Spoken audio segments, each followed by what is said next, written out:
January 2026, Whiteman Air Force Base, Missouri.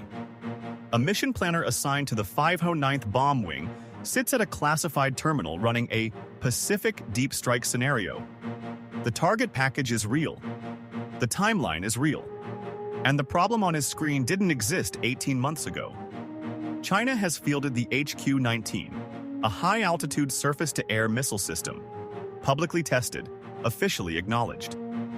Built for one purpose, to engage low observable aircraft at altitudes where previous Chinese air defense had no reach. The engagement envelope on his screen extends above 30,000 meters. That's the B-21's operating band. He has 30 minutes to decide whether this strike package launches. We'll come back to that planner and what he recommended. But to understand why a single Chinese missile system forced a rewrite of Pacific strike planning, you need to know what the B-21 Raider was built to defeat and what happened in the 18 months before that terminal lit up. The B-21 Raider had its first public flight in November 2023 at Palmdale, California. By early 2025, the 509th Bomb Wing at Whiteman was conducting operational test sorties.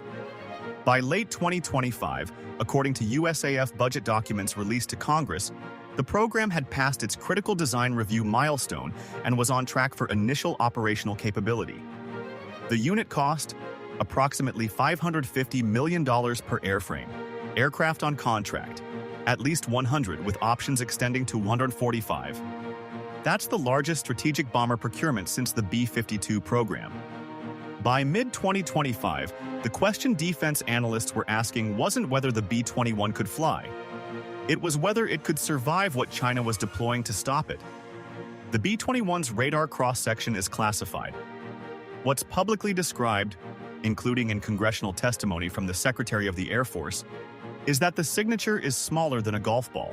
That puts the radar cross-section at around 0.001 square meters or below. The B-2 Spirit, the previous benchmark, has an RCS analyst's estimate at roughly 0.1 square meters. The B-21 is believed to be an order of magnitude smaller. That matters because radar detection range scales with the fourth root of RCS. Cut the RCS by a factor of 1,000, and detection range drops by roughly 80%.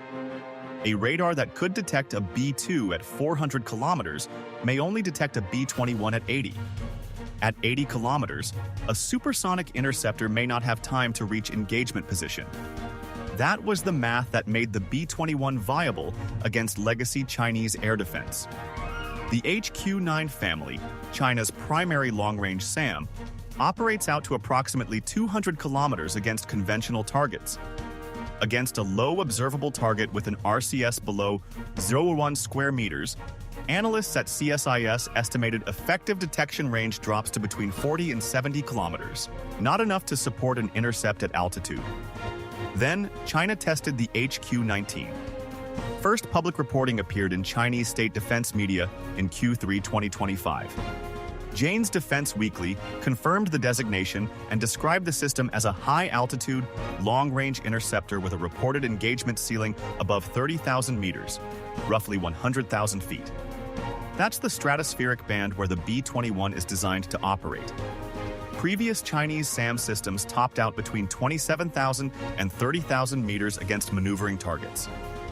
According to Jane's analysis published in October 2025, the HQ-19 Seeker likely uses a dual-mode terminal guidance package, active radar combined with an infrared track option.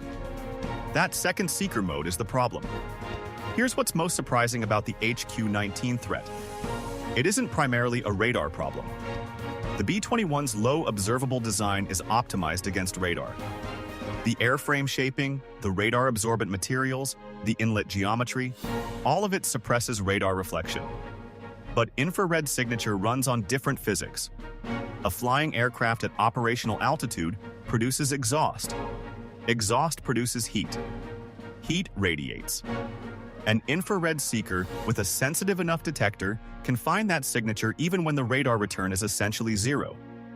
The B-21's exhaust management is one of the least discussed parts of the program. Northrop Grumman has described the aircraft as incorporating spectral management systems, which, in the context of a stealth bomber, means technologies designed to reduce infrared and electromagnetic emissions. The specifics are classified. What USAF program documentation does confirm is that B-21 survivability requirements explicitly include non-radar signature reduction. That language wasn't in B-2 program documentation to the same degree. The B-2 was designed when the primary threat was radar-guided SAMs. The B-21 was designed knowing that the next generation of threats would use multiple detection methods to find it. In practice, defeating the HQ-19 isn't a single variable problem. It requires simultaneous suppression of radar cross-section, infrared signature, and electromagnetic emissions. The B-21's designers built for that requirement. Whether they built sufficiently is what the 509th Mission Planner was working out in January 2026. Here's the part that doesn't sit right, looking back at the timeline. The HQ-19's emergence in 2025 wasn't a surprise to the U.S. intelligence community. CSIS China Power data from 2024 had already tracked Chinese investment in high-altitude intercept technology. What changed was the pace. Between January 2025 and October 2025, China conducted at least 3 publicly acknowledged HQ-19 test events, according to Defense News reporting corroborated by commercial satellite imagery analysis. 3 tests in 10 months. By comparison, the HQ-9 took nearly 7 years from first test to operational deployment. The HQ-19 is moving faster. Here's the take that will get pushback. The U.S. Air Force made a strategic error by not accelerating B-21 electronic warfare integration faster. The adaptive electronic architecture the program advertises, the ability to upload new countermeasures faster than an adversary can update their radar libraries, depends on the countermeasures actually being developed and certified. That takes time. Congress funded B-21 electronic warfare system development in fiscal year 2024 at a level that analysts at the Mitchell Institute described as underfunded relative to the threat timeline. The aircraft is ahead of its own defensive systems. That gap is the real vulnerability. Will you see that in an official DoD press release? No. Is it in the program documentation? Between the lines. Put yourself in that mission planner's position. You have an aircraft whose stealth is world-class against radar. You have an adversary who just deployed a missile with a secondary infrared seeker. Your electronic warfare suite is still being certified. You have a strike window that requires penetrating the HQ-19 engagement envelope for approximately 14 minutes at operational altitude. What do you recommend? The geometry works like this. A B-21, approaching a defended target in the Western Pacific, assume a facility in the Fujian Military District, inside Chinese airspace, would transit a defended corridor. Based on publicly available HQ-19 engagement parameters and estimated deployment locations from satellite imagery analysis, the aircraft would spend between 12 and 18 minutes inside a potential engagement zone. During that window, based on published reload and engagement cycle data, the HQ-19 battery has capacity for 2 to 4 intercept attempts. Against a target with a radar cross-section below 0.01 square meters, the HQ-19's radar seeker effectiveness depends on detection range. At 80 kilometers detection range, a Mach 5 interceptor has approximately 60 seconds from launch to intercept geometry. Against a maneuvering target at altitude, that's a viable but not certain kill probability. Jane's estimated a single-shot kill probability against a low observable target in the 15 to 25% range, depending on seeker mode employed.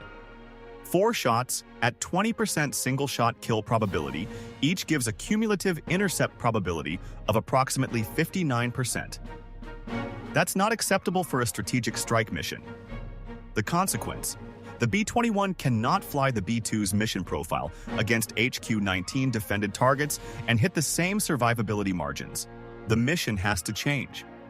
What the mission planner at Whiteman recommended, according to open-source reporting on USAF Pacific Strike Doctrine, published in Aviation Week in March 2026, involved 3 changes to the standard penetration profile. First, modified approach geometry to minimize time in the HQ-19 engagement envelope. Second, coordination with electronic attack assets, specifically EA-18G Growlers, from carrier air wings operating at the edge of their unrefueled range, to degrade HQ-19 radar performance during the penetration window. Third, exploitation of the B-21's low-altitude capability, publicly confirmed as part of the aircraft's multi-altitude mission profile, to fly below the HQ-19's minimum engagement altitude during portions of the ingress. The third option carries cost. Low-altitude flight exposes the aircraft to shorter-range, optically guided systems. It increases fuel consumption and reduces standoff options. It's a survivability trade, not a solution. What the USAF has actually purchased for $550 million per airframe isn't a permanent stealth advantage. That era is closing. What they've purchased is an adaptive architecture. The B-21's avionics core was designed with an open systems framework, meaning new software, new countermeasure algorithms, and new electronic attack modes can be integrated without hardware redesign.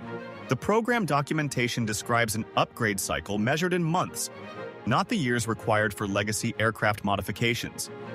That design philosophy is the real capability, not what the aircraft can defeat today, but what it can be made to defeat in 24 months, after an adversary fields a system the designers anticipated but couldn't yet write countermeasures for. The B-21 is the bomber built for the threat that doesn't exist yet. The HQ-19 is the first real test of whether that philosophy holds. One detail that stuck with us, going through the program documentation and the congressional testimony. The B-21's electronic warfare system contract included a clause for rapid capability insertion, a mechanism to field upgraded countermeasures in under 90 days when an adversary system is assessed as an urgent threat. The HQ-19 was designated an urgent threat in the classified annex to the FY 2026 defense budget, according to Defense News reporting from February 2026. That 90-day clock started. The mission planner at Whiteman submitted his recommendation in late January 2026. The strike package was modified, not canceled. The B-21 flies. The question now is whether the countermeasure package that lands on the aircraft in the coming months closes the margin the HQ-19 opened. The B-21 Raider is the most survivable bomber the United States has ever built. The HQ-19 is the most capable high-altitude intercept system China has ever fielded. The current math gives the bomber a survivable corridor, narrow, managed, dependent on coordination. Not the clean penetration the program was designed around. Whether anything changes that equation is what the next 12 months of flight testing will determine. Team B-21 or Team HQ-19? Drop your assessment in the comments. The engineers on both sides are watching the same data. If you want to understand what China's next air defense layer looks like, the system behind the HQ-19 that nobody is talking about yet, subscribe. That analysis is next.